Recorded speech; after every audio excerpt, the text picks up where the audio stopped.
Paz seja convosco. Mais uma vez quero saudar você, agradecendo pela presença. É algo que eu oro quando eu acordo de madrugada para fazer a revisão da dominical, é que você possa estar aqui. Eu oro para que haja a transmissão de uma maneira tranquila, que a internet não trave. Eu oro para que o Senhor possa me capacitar, possa me dar autoridade no falar. Eu oro para que o Espírito Santo dê entendimento. Mas tudo isso é vazio sem você, sem a possibilidade de você estar aqui. Então eu oro individualmente, em especial pelas pessoas da nossa igreja, para que você desperte, para que você possa entender a importância do ensino da escola bíblica dominical, que você possa assistir até o fim, não fique preocupado com outras coisas, que esse é um tempo para você aprender mais de Deus. Amém. Quero te fazer um convite estranho hoje. Quero saber se você está disposto a acabar com o fruto da carne. Entendeu? É lógico que isso é uma impossibilidade. Eu digo isso porque nós vamos agora, se Deus assim o permitir, trabalhar a primeira revisão da semana passada e acabar os 3 últimos tópicos de Gálatas 5, versos 19 em diante. Pelo menos em texto, porque o verso 21 ele fala que coisas semelhantes a essas, ou seja, nós temos apenas uma base para nós identificarmos os frutos da carne na nossa vida. E estes frutos que são extra, Gálatas capítulo 5, 19 em diante, eles são identificados a partir do momento em que você lê as Escrituras, a partir do momento em que você se dedica a buscar ao Senhor. Naturalmente, o seu físico, o seu ser, o seu espiritual, ele começa a dar sinais. É como no físico, quando você está com uma febre, quando você está com uma dor diferente, um desarranjo intestinal, alguma coisa está sinalizando que está errado. Então, conforme você vai crescendo no conhecimento do Senhor, o que acontece é que esse discernimento das coisas, eles começam a aparecer. E então você vai se afinando dentro do conhecimento do Senhor. A primeira coisa que nós vamos fazer, como temos feito, é ler Gálatas 5:19 em diante. Quero convidar você a abrir a Escritura.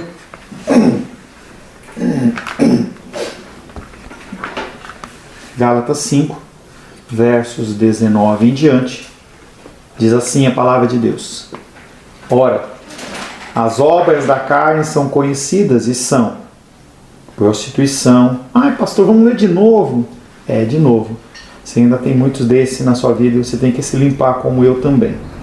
Ora, as obras da carne são conhecidas e são prostituição, impureza, lascívia, idolatria, feitiçarias, inimizades, porfias, ciúmes, iras, discórdias, dissensões, facções, invejas, bebedices, glutonarias e coisas semelhantes a estas, a respeito das quais eu vos declaro, como já outrora vos preveni, que não herdarão o reino de Deus o que tais coisas praticam.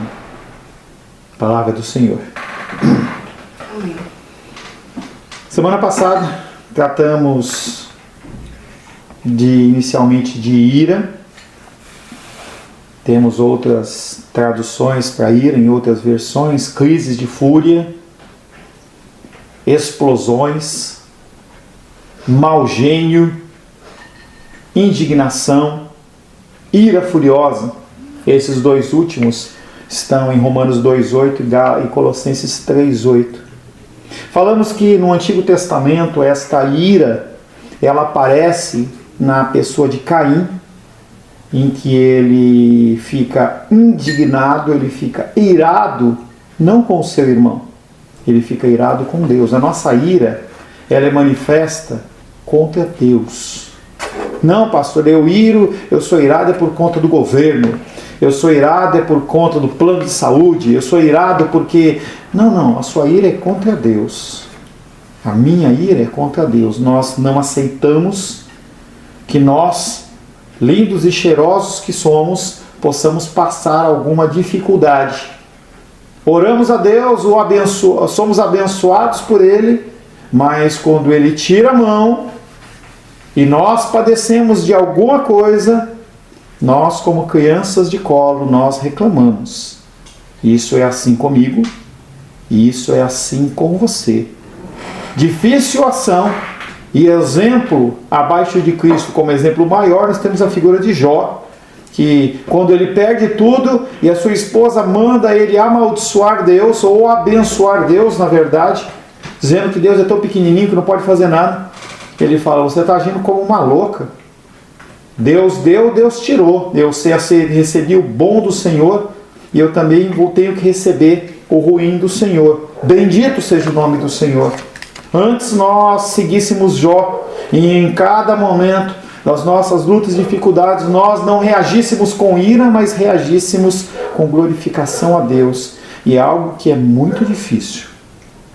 Mas, com certeza, diminuiria em muito as minhas lutas e as suas lutas. Porque nós estaríamos aprendendo rapidamente o que Deus quer. Foi o que a minha esposa falou logo na oração, em que ela falou assim, que esse propósito pela qual foi permitida a introdução desse vírus Covid no Brasil e no mundo, que ele se cumpra, que as pessoas entendam o que tem que ser entendido, aprendam o que tem que ser aprendido, para que essa nuvem passe, essa nuvem negra passe. Mas no caso de Caim, ele deu vazão a essa ira e ele matou o seu irmão. Falamos que essa ira ela também se reflete nos animais, e você vê nos programas que aparecem a vida selvagem, e você vê a agressividade daqueles animais, em especial os carnívoros, quando eles vão abater a sua presa. Ou mesmo mamães elefante, que você olha e fala tão bonitinho, quando você mexe com a cria, ela parte para cima com uma violência tremenda.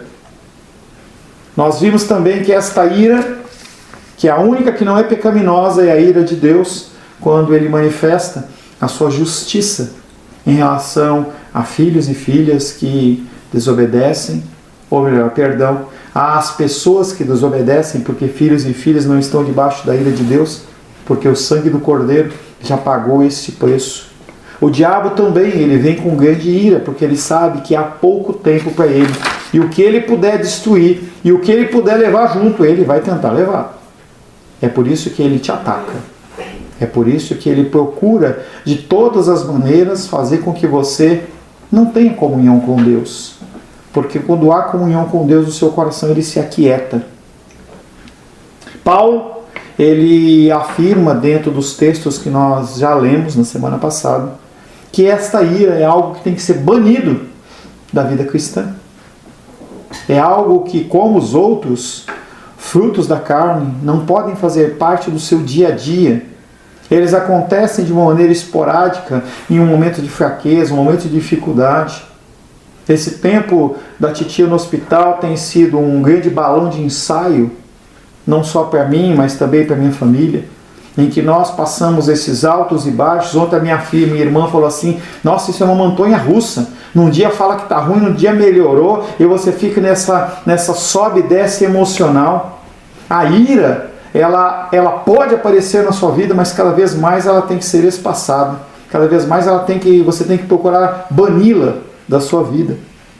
O Novo Testamento deixa bem claro que essas demonstrações de ira, elas refletem quão longe você está de Deus. Quão longe você está dos ensinamentos do Senhor. Tinha um filme antigo, acho que é Michael Douglas, não sei, Dia de Fúria, em que aquele homem ele está num dia capa virada e ele sai derrubando e destruindo tudo. Ele pega um taco de beisebol e ele vai quebrando e ele não quer saber, e ele briga com isso, briga com aquilo, e muitas das reclamações dele são reclamações pertinentes, mas a reação dele, como vencê-la? O Espírito Santo. Não há outra forma de purificação a não ser através do Espírito Santo. Pessoas têm sido libertas desta ira. Cola nelas. Pergunta para elas como que elas têm feito. Talvez elas possam te dar um indicativo. Entenda que a manutenção desta cura de ira, como de qualquer outra, ela passa por uma vida segundo a palavra. Não é um medicamento que você toma e você não tem mais. Fala-se muito sobre a Covid. Será que se a pessoa pegou uma vez, ela não pega de novo? Ira não é Covid. E todos os outros pecados. Se você vacilar, você cai de novo. Você volta ao seu estado inicial. E é isso que eu tenho visto muito. As pessoas, elas se dedicam porque está incomodando e está doendo. E quando passa, elas deixam de lado como se fosse um brinquedo antigo que podem pegar lá a qualquer momento. Cuidado com isso.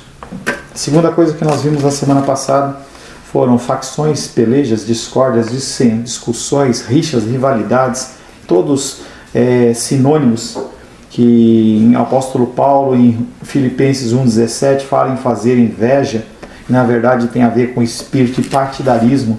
É eu, no que eu acredito. A gente vê muito isso dentro da política brasileira. É o meu partido, é o meu presidente, é o meu país, é o meu time. E essas divisões partidárias, elas não levam a coisas positivas, porque as pessoas, elas têm direito a ter opiniões diferentes. E se você tem uma opinião diferente dentro de uma condição dessa partidária, o que acontece é que você acaba banindo ela, trata ela como se fosse uma pessoa qualquer.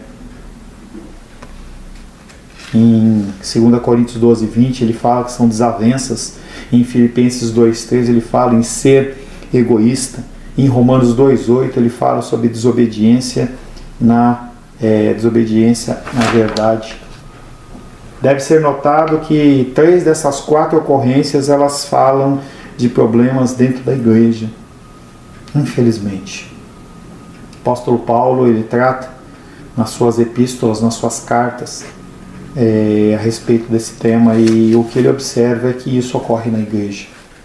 As pessoas com muito tempo de convertido ainda continuam carregando esse pensamento de que não, é o que eu penso, é o meu grupo, é a minha ideia, entendeu? E é algo que eu aprendi desde cedo, que visão diferente da visão é a divisão. 2 visões. Divisão é 2 visões. É isso que quer dizer. Quando um casal, quando 2 sócios, quando pessoas que estão na mesma igreja começam a pensar de uma maneira diferente do que está sendo proposto, ocorre a divisão. O Estado democrático, dentro da nossa política, ela não consegue resolver isso. E a gente vê lá, o presidente, ele foi eleito por 58 milhões de pessoas, mais ou menos, é o que eu vi na última vez. E as outras? As outras, elas trabalham contra. As pessoas, elas não conseguem aceitar, entendeu? Eu não estou dizendo para você aceitar o que é errado. Estou dizendo para você que você não pode lutar contra. E é isso que acontece com as pessoas. Essas pessoas que trabalham dentro desse conceito do partidarismo, eles parecem que fazem um serviço voluntário. Mas na verdade o que eles querem é uma gratificação através de poder. A única solução é o Espírito Santo. A única solução é Cristo estar centrado tanto na igreja como na sua vida. Sem essas duas ocorrências, Cristo na sua vida, Cristo na sua igreja, o Espírito Santo dirigindo tudo, não há como resolver este problema. Os partidos eles vão cada vez mais ser fortificados. E a última que nós vimos na semana passada eram dissensões, discórdias, desavenças. Falamos que fora Gálatas 5:19 em diante, a única ocorrência que o apóstolo Paulo usa essa palavra é em Romanos 16:17, em que ele adverte os cristãos romanos a evitarem os que criam dissensões, dificuldades. Há pessoas que são, parece que tem um prazer mórbido de criar discussões, contendas. São aquelas pessoas que semeiam contendas. O apóstolo Paulo, no Antigo Testamento, diz que 7 coisas o Senhor odeia, e a última ela abomina, e a abomina é aquele que planta discórdia e desavença, a fofoca. Olha, eu ouvi falar. Vou falar desse pecado do meu irmão aqui, mas eu estou falando porque a gente tem que orar por ele. Cuidado com isso. você gera confusão. A palavra denota um estado de coisas em que os homens estão divididos, onde florescem inimizades entre famílias, onde a união é destruída.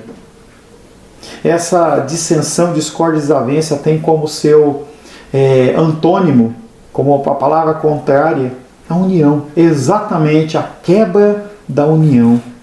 Muitas pessoas que estão com problemas conjugais, por exemplo, vão buscar respostas em lugares errados e o que acontece é que separa, devolve na mesma moeda, trai. Cuidado onde você busca conselho. Tem uma sériezinha que eu estava vendo com a minha esposa e aparecia lá 3 amigas conversando. Ela fala, como isso é legal. Eu falei assim, mas é nessas rodinhas que saem os piores conselhos. Porque as pessoas elas querem fazer a manutenção daquele local onde você está bem. Então é muito mais fácil você se dobrar a algo errado e aconselhar com algo que a pessoa quer ouvir do que falar realmente a verdade. É um estado, essa desunião é um estado em que não há mais comunhão. Ao ponto de uma pessoa não conversar mais com a outra. Falei sobre isso na semana passada, a gente vê bastante em filme isso. Filhos que deixam de falar com os pais, pais que deixam de falar com os filhos, irmãos que deixam de falar com outros irmãos e parece uma receita de bolo, nos filmes pelo menos. Sempre em que há esta condição, eu não falo com meu irmão, eu não falo com a minha irmã, eu não falo com meu pai, eu não falo com a minha mãe, eu não falo com meu filho, eu não falo com a minha filha, ocorre uma desgraça. E há um rompimento. E aí só mostra a pessoa que ficou falando assim, eu estive há tanto tempo sem falar, tanto tempo sem comunhão, e agora não há mais nada a fazer. Não vai resolver absolutamente nada você ir no enterro ou no velório, porque já era, quebrou-se a comunhão. Nós temos divisão partidária, que nós já falamos. Há a divisão racial, ainda nos dias de hoje a gente encontra essa condição racial. Há uma divisão teológica grande dentro da igreja, em especial, em que as pessoas elas acham que a visão teológica delas é a principal. E na verdade o problema maior é a falta de união. Nada é mais fácil de confundir preconceitos com preceitos. Você acha que você está certo, então você tem que fazer tudo para defender aquilo. E aí nós finalizamos na semana passada falando que antes de você dividir um grupo, antes de você dar um conselho errado, pense se você está certo realmente ou se você está errado. Começando a aula do dia de hoje, nós vamos falar sobre a palavra grega hairesis, H-A-I-R-E-S-I-S, que fala basicamente sobre divisões, um outro tipo de divisão, que engloba também o partidarismo, engloba uma série de coisas que nós já vimos. Essa palavra em português ela é traduzida por heresia. Heresia. É para todos os fins práticos uma transliteração da palavra em grego. Em nossa língua, heresia é uma palavra com significado mal, que denota algo diferente, distorcido do que é verdadeiro, da sã doutrina. Em grego, esta palavra não é necessariamente má, porque significa um ato de escolher ou uma escolha. Então, apesar de você falar assim, a palavra heresia, para mim é algo que distorce, não, é uma opção, é uma escolha. É algo que nós temos que não aceitar, mas nós temos que respeitar. Eu não tenho que aceitar coisas que estão erradas, pensamentos diferentes do que estão nas Escrituras, mas eu tenho que respeitar. Eu não sou chamado para sair destruindo o centro de macumba, eu não sou chamado para ficar tacando pedra na passeata GLBT, eu não sou chamado para isso. LGBT, aqui a minha filha eu falo ao contrário e ela me corrige. Tá? Eu não sou chamado para isso. Eu não sou chamado para isso. As pessoas elas têm pensamentos diferentes. Deixa ela pensar diferente até que Deus te dê uma oportunidade de você falar o que é o certo, pelo menos segundo as Escrituras. No Antigo Testamento grego, Pode ser usada, por exemplo, para a escolha de uma dádiva como oferenda a Deus. Aparece lá em Levíticos 22:18. Você pode escolher o que você oferece a Deus. E essa palavra, dentro da Septuaginta, que nós já falamos, que é o Antigo Testamento em grego, ele apresenta essa possibilidade de você ofertar a Deus. Então não é uma coisa ruim. Pode ser usada com um propósito, um plano, um curso escolhido de ação. Ainda, Simeão e Levi, lá em Gênesis 49:5, eles decidiram matar as pessoas que tinham aquele povo que era representado por um príncipe que tinha violentado a sua irmã e depois quis casar. Foi uma decisão deles. No Novo Testamento, a palavra denota mais comumente um grupo de pessoas que pertencem a um grupo de pensamento. Dessa maneira, era usada no sentido de um partido, como no caso do partido dos fariseus, em Atos 15:5, Atos 26:5, falava sobre essas pessoas que eram os fariseus, como haviam outros, saduceus, e uma série de grupos de pessoas que tinham pensamentos diferentes, mesmo dentro da cultura judaica. Tinha a seita ou grupo dos nazarenos, está lá em Atos 24:5. Em Atos 24:15, fala sobre outros tipos de cristãos. Em tais casos é comumente traduzido por seita, mas seita não necessariamente no sentido ruim, no sentido de um pensamento diferente do seu. O problema é que esse pensamento diferente do seu, ele não pode ser imposto a você. Então eu posso ter a minha doutrina desde que não fira as Escrituras, mas eu não posso querer impor isso sobre a sua vida. Por isso que você tem que respeitar Igreja Batista, Igreja Assembleia de Deus, Igreja Presbiteriana, cada um tem uma forma de agir. E se houver alguma distorção, porque todas, 100% delas, por serem compostas por seres humanos, elas têm erros e defeitos. Se houver a possibilidade, corrija, mas corrija em amor. Essas diferenças, elas ocorrem e elas existem. Quando essa heresia atinge esta etapa de significado, por causa daquilo que é a natureza humana, sua degeneração adicional torna-se quase inevitável, porque eu quero que você seja como eu, não como Cristo. Nós só vamos ser um povo realmente sem bandeira, sem placa de igreja, quando nós estivermos nos céus com o Senhor. Nessa passagem, não é tanto a heresia que está em destaque, mas a divisão interna da igreja em grupos e partidos, mediante a qual a harmonia eclesiástica ela é destruída. O uso mais significativo desta palavra acha-se em 1 Coríntios, abre aí por gentileza, 1 Coríntios 11:19. 1 Coríntios 11:19.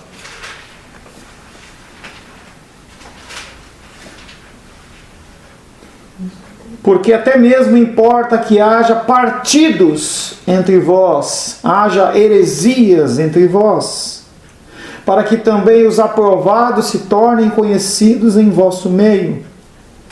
Ali Paulo está repreendendo os cristãos de Corinto pela sua má conduta à mesa do Senhor. Poxa, pastor, parece que não tem nada a ver. Tem a ver. O que acontecia e como que era o contexto dentro da igreja de Corinto, naquela época? Haviam festas. Havia o amor de Deus derramado no coração das pessoas. E havia uma festa em que as pessoas elas se reuniam.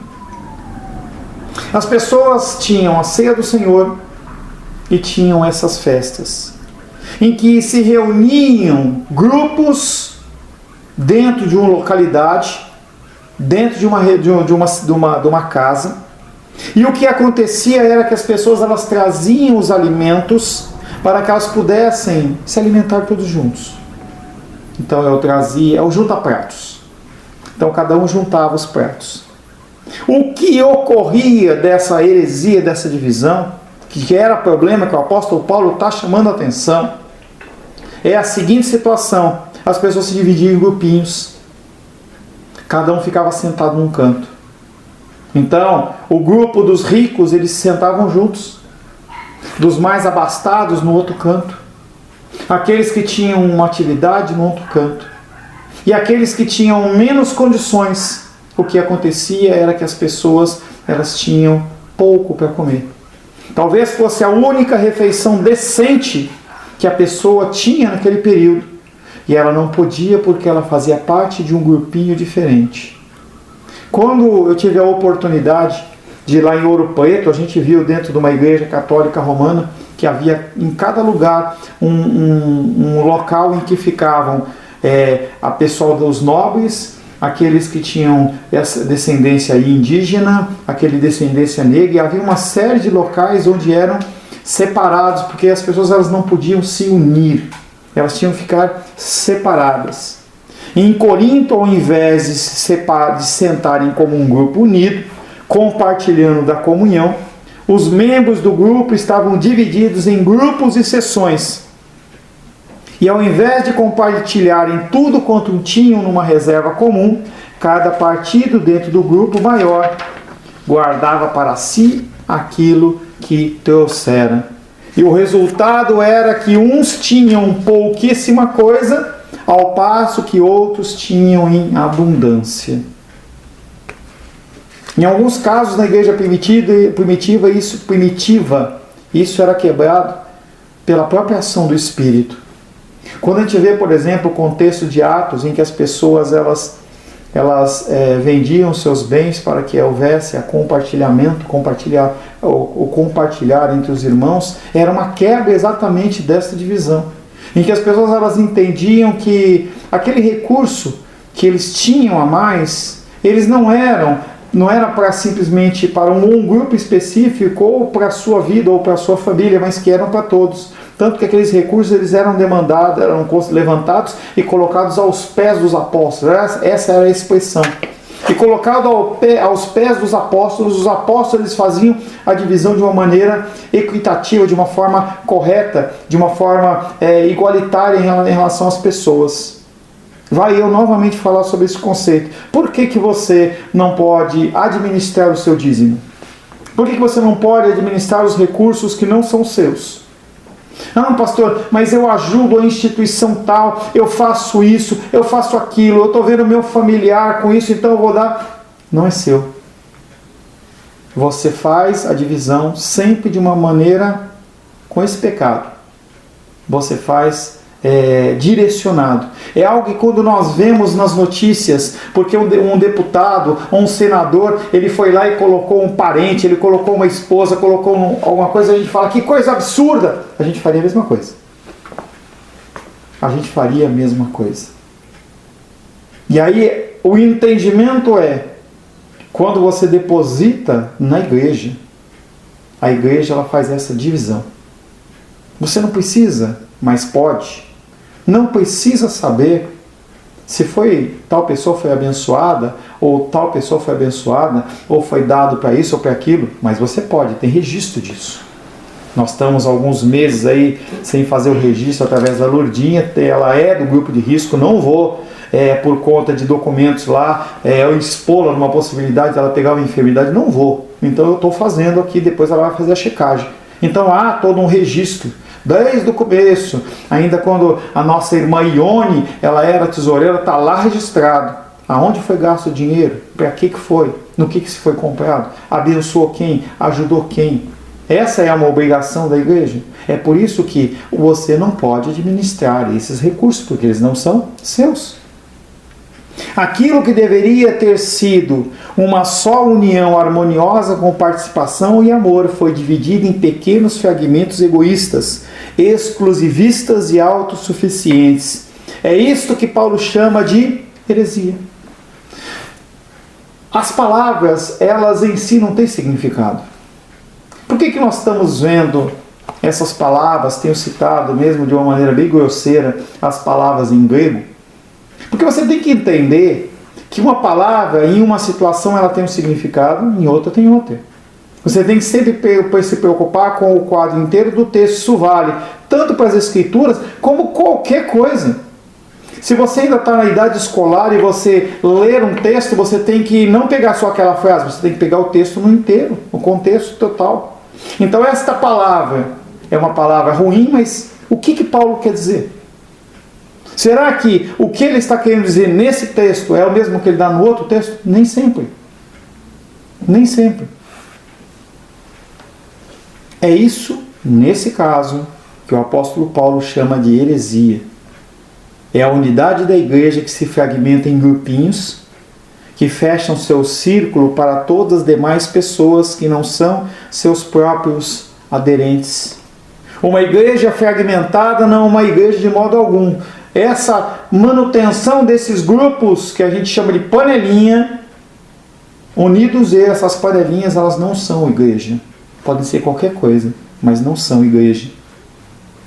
Um grupo cujo círculo está fechado, certamente não é um grupo cristão. Se alguém considera que sua posição social é algo que o separa de outras pessoas de uma posição social diferente, não começou nem a ter o menor vislumbre do significado do cristianismo. Você pode ter mais dinheiro, menos dinheiro, mais conhecimento, menos conhecimento. Falar flor, você pode falar errado, mas não quer dizer que você é pior do que eu. Você tem uma deficiência gramatical de português, sei lá, de qualquer coisa, mas você é igual. Eu achar que porque eu estou numa condição, num patamar acima, e isso que o mundo corporativo vende. Um diretor, ele é melhor, um general, ele é melhor, as pessoas, elas são mais importantes. O que o apóstolo Paulo está falando, não, são todos iguais. São todos iguais. Há uma enorme diferença entre crer que temos razão e crer que as demais pessoas estão erradas. A gente novamente olha para a situação de você olhar para o próximo e não para você. Você tem direito a uma opinião, você é um ser vivente. Mas não ache que a sua opinião é a certa e a de todo mundo é errada. Pode ser que seja, mas tenha muito cuidado em relação a essa exposição. Pessoas dentro das igrejas, que é o contexto que nos interessa, têm sido mortas espiritualmente por conta disso. São expulsas, são banidas, porque eu penso diferente. E levanta-se aquela máxima: não se pode falar contra o ungido do Senhor, e se esquece que todos nós somos ungidos do Senhor. Eu sou, você é, porque a unção do Senhor é a unção da cruz de Cristo, do óleo que desce lá, do sangue que desceu na cruz do Calvário. Não tem a ver com o meu nascimento, com o meu conhecimento ou qualquer outra coisa. A convicção inabalável é uma virtude cristã. Então você está convicto de algo. Então tem elementos cristãos que você não tem que abrir mão. Mas a intolerância com o seu próximo é pecado. Intolerância é pecado. Há muitos outros caminhos para Deus e que são diferentes dos caminhos que nós percorremos. Aqui mais uma vez a mesma advertência e desafio nos são apresentados. Ninguém negará que a igreja deve muita coisa àqueles que tiveram a coragem e a convicção de resistirem sozinhos. A nossa igreja cristã Semente de Vida hoje, ela existe porque, pela graça de Deus, o Senhor me fortificou o meu coração para a gente continuar caminhando.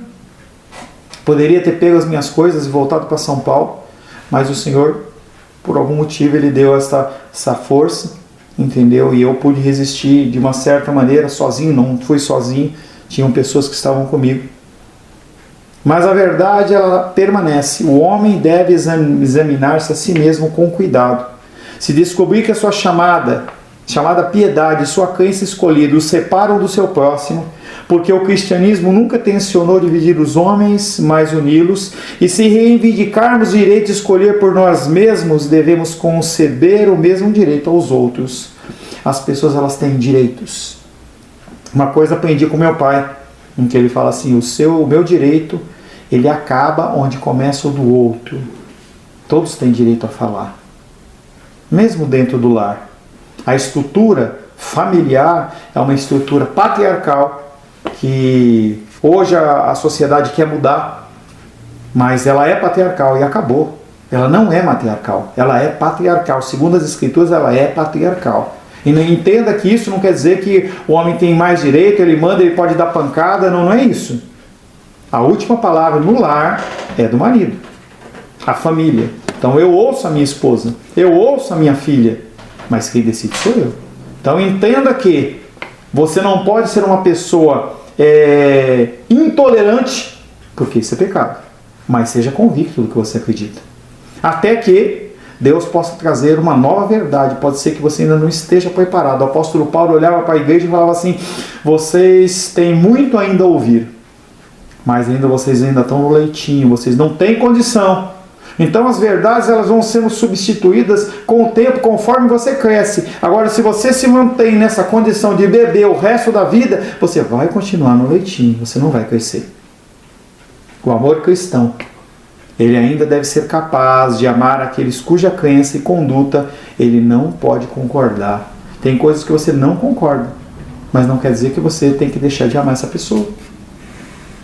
Nós, como cristãos evangélicos, nós não aceitamos, por exemplo, o homossexualismo. Mas não quer dizer que você não tenha que amar essas pessoas.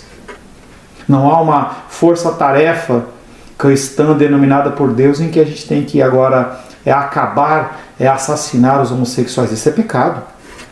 Você gerar no teu coração ira é pecado. Você gerar comentários e fazer piadinhas é pecado. Porque aquelas pessoas estão naquela situação e outras situações simplesmente porque a graça de Deus alcançou você e não alcançou elas. Toda vez que você olhar para uma condição pecaminosa de um irmão, de uma irmã, de uma pessoa, e você achar que você é melhor, você está em pecado. Você ainda não entendeu o que é o cristianismo. São 11h25. Nós falamos das divisões. Depois do intervalo, se Deus assim o permitir, nós vamos falar dos dois últimos, que são bebedices e glutonarias. Obrigado, Rosângela. Interessante que este termo glutonaria, ele nem sempre tem a ver com alimentação. Nós vamos tratar disso depois do intervalo. Daqui a 15 minutos nós estaremos retornando, se Deus assim o permitir. Eu vou abrir daqui a 10 minutos para que você possa já ter o link, mas nós retornamos em nome de Jesus. Agradeço, você está comigo, Deus te abençoe.